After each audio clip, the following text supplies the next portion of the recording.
World War II ended 75 years ago. It was the darkest period of humankind, even though just 20 years earlier World War I ended.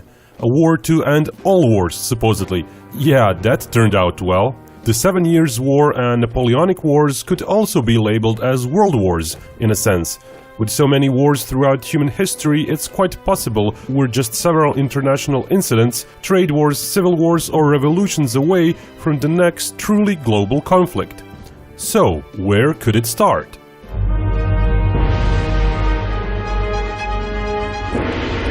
Before we go into the possible hottest spots of the next world war, here's a little bit about the hottest warships around. Digital 3D ones, that is. Courtesy of Battle Warship, Naval Empire game, which is sponsoring this video. The game is free to play, with over 20 million mobile device downloads worldwide. You play as a commander, developing your naval base and building the most powerful naval fleet.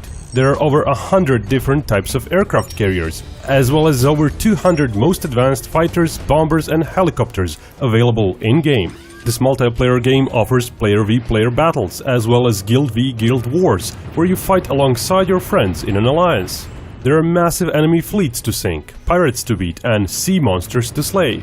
Try the game now, in time to participate in Independence Day activities, where you have the opportunity to obtain super weapons and items, such as the Langley carrier, Ohio submarine, the Midway carrier and the Z-9 helicopter.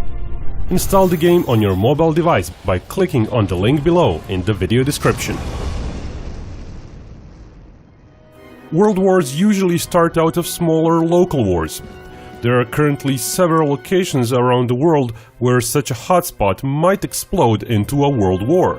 One of those areas, the Arctic, we sort of covered in last week's video, so check that out too, the link is below in the video description. Anyway, Ukraine could in theory flare up once again.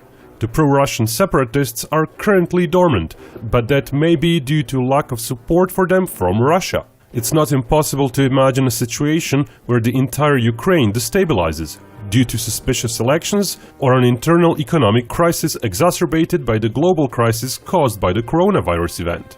If such destabilization happens, the lack of central government control might induce further separatist movements, not just the ones in the regions of Donetsk and Luhansk, controlled by existing separatist forces.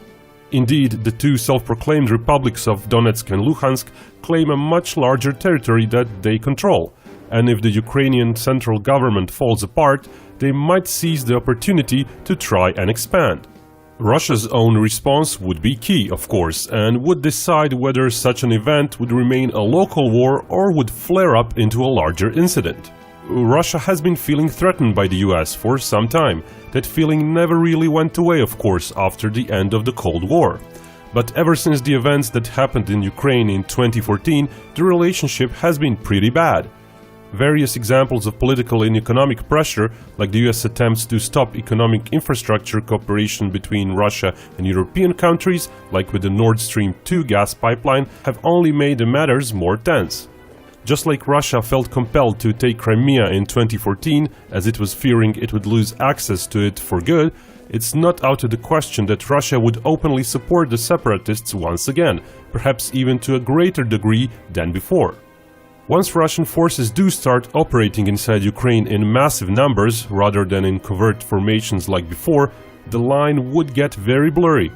Where might Russia stop with its incursion into Ukraine? Where might the West decide that enough is enough and send its own troops into Ukraine? And when armed forces from two sides are so close to each other, inside a country ravaged by fighting and civil war, incidents can very easily lead to catastrophe. One side might cause accidental deaths to the other side, for example. The other side might retaliate. Then all hell might break loose. A similar situation, again involving Russia, could flare up in the Baltic region. Estonia, Latvia and Lithuania are all NATO countries, but are very light on armed forces of their own, and NATO forces from other countries have regularly deployed there to help beef up their defenses. Any delicate situation between US and Russia anywhere else, like in the Arctic or in Ukraine, could lead to both sides accumulating forces in the Baltics. And Russia could again feel threatened if suddenly NATO start pouring troops anywhere close to Russia. The US was unwilling to let Soviets install missiles in Cuba back in 1962 at the US doorstep and was playing a game of chicken to see who'd blink first. They actually made the Soviets believe they would attack them if Soviet forces didn't leave Cuba. And even that was in reaction to NATO's own missile deployments near the Soviet Union in Turkey. So it's not unimaginable that Russia might do the same if too many NATO forces or specific missile weapon systems suddenly find their way to the Baltics. And the Baltics are not just the three mentioned NATO countries. Equally dangerous is the Baltic region of Kaliningrad, which has remained in Soviet and later Russian hands since World War II. Russia has been very protective of that region, which is heavily militarized for its size. It's basically the only permanent Russian access to the Baltic Sea, due to the winter period when maritime traffic around St. Petersburg requires constant icebreaker support. Of course, there's Poland, right next to Kaliningrad. And Poland has been one of the most trusted US allies in recent years, arguably more so than Germany or France. Poland is already seen by some as an alternate staging ground for a US army presence in Europe if Germany one day decides it doesn't want US troops there anymore. We're talking possibly tens of miles of distance between US and Russian forces then. NATO already doesn't like the Russian ballistic missiles stationed in the Kaliningrad region. And with the INF treaty basically falling apart, both sides are already developing platforms which may further exacerbate the situation. One wrong move and missiles may fly all over Europe. There's also the never-ending struggle between Pakistan and India. While there's been relative peace between them since the Kargil War of 1999, there have been armed incidents with loss of life in recent years. The two going to war is perhaps even more likely to cause a further world war than decades ago. Back then, their wars were seen as fairly isolated events. It was their own business. The Soviet Union and NATO had little immediate interest in using them as proxies. But today, India is a huge part of the global economy. And Pakistan is a big part of the trade routes, both for the West but also for China. There are massive interests there that go way beyond just Pakistan and India. Pakistan has been one of China's oldest allies. And India is sort of aligning with the West but also playing with Russia, and it doesn't seem to want to pick just one chair to sit on. It's not hard to imagine a situation where a simple border skirmish would lead to a war between India and Pakistan. And then, perhaps both the US and China selling arms to their side. Perhaps even China inserting its own forces to secure vital trade routes. And once one side does that, the gloves are off. China and the US are of course butting heads at an increasing rate, so it shouldn't come as a surprise that the world war might not start at some proxy location, but also right at the Chinese doorstep. There are two territories that are especially sensitive, the island of Taiwan and the Chinese-made islands in the South China Sea. Both are claimed by China, and it doesn't seem as if China wants to let go of either. Taiwan is not under Chinese control though. Previously, US governments have sided with China and not really maintained official diplomatic relations with the country of Taiwan. But recently, US foreign policy changed as part of an overall approach to put pressure on China. The US did not sell many arms to Taiwan between the year 2000 and 2015, yet recently it started to do so again. So imagine if the US basically recognized Taiwan as an independent country and sold tons of weaponry, perhaps even held military exercises with the Taiwanese. And little by little, some of the US military presence could just remain on Taiwan itself. That might be done to provoke China, perhaps to do something as reckless as military action. If China does strike first, the US would likely be able to count on a broader coalition of countries uniting against China. China might feel cornered and very antsy, very protective of its claims. So it could feel so provoked that it actually does attack Taiwanese assets, in which case the US might very easily get dragged into war. Or it could be so tense that any US military asset near the borders gets shot at, and the islands in the South China Sea would be the perfect ground for such a spark. The US doesn't approve of China taking control of rocks and reefs there, excavating earth and turning those reefs into proper islands and making bases on them.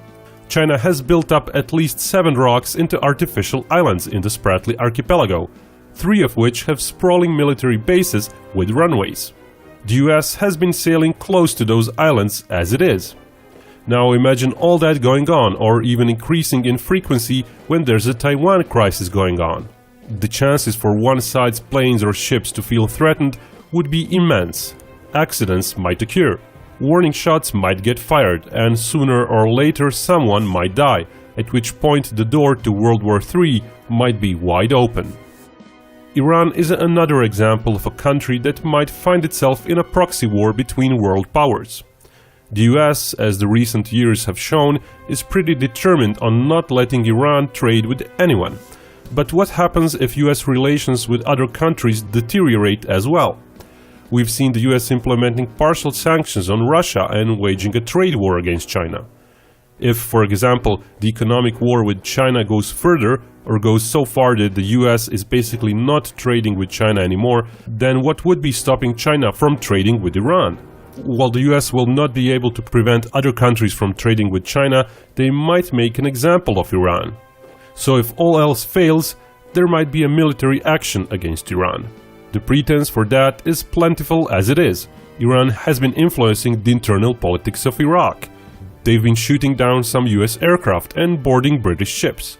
And Iran is very much a part of the Syrian struggle, supporting Assad's military effort. The US could use any one of those as a pretext to strike. Let's face it, Iran has been on the US list for decades now. The strike might not even come from the US, though. If the internal politics of Iran change, perhaps even due to US economic pressure, Iran might indeed choose to continue its nuclear weapons program.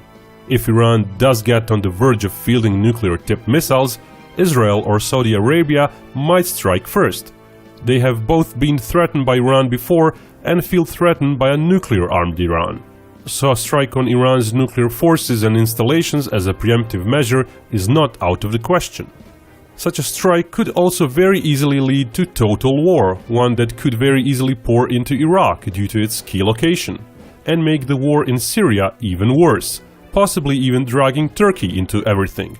At that point, where Syria, a long-term Russian ally, is threatened, and where perhaps China and Russia feel threatened by a possible pro-Western regime change in Iran playing against them, then China and Russia might openly support Iran. Again, all hell might break loose. North Korea was inevitable on a list like this. On its own, it's pretty insignificant.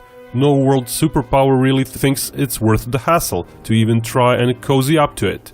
Which is why the status quo, the detachment from South Korea and world isolation, has been going on for decades. But when Kim Jong-un dies, there might be a power vacuum left behind. Imagine multiple internal parties fighting to succeed him, and the government crumbling.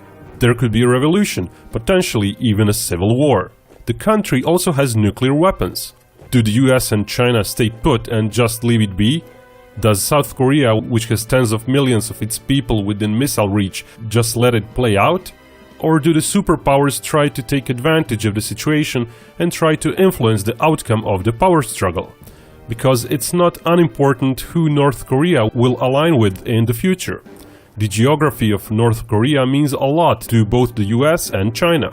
If the US could perhaps count on one day having its troops on current North Korean soil, let's say as part of unified Korea, then they would basically have a route towards Beijing. If China had control over North Korea, they would have easy access to the Sea of Japan, and thus easier access to both the Pacific and possibly access to US military assets stationed around Japan itself. So one superpower could send in secret weapons. The other side could infiltrate their own troops under disguise. Both could try and subvert the population to make them believe they are the true saviors. That can be done through various economic means, disguised as economic or even humanitarian aid. And before you know it, it could all escalate to name-calling between China and the US, to various combat air patrols over North Korea, so both sides can monitor that the other side isn't helping anyone. And ultimately such tensions could lead to unintentional skirmishes and war. As you can tell, pretty much all of these scenarios are dependent on one thing: the existing bad relationship between superpowers. Without that, no proxy war could flare up into a world war. But if globalization is reversed, if international trade is limited, If nationalism rises, if the coronavirus crisis gets overly politicized and an Iron Curtain is once again raised, then there is no telling what bad things the future might bring.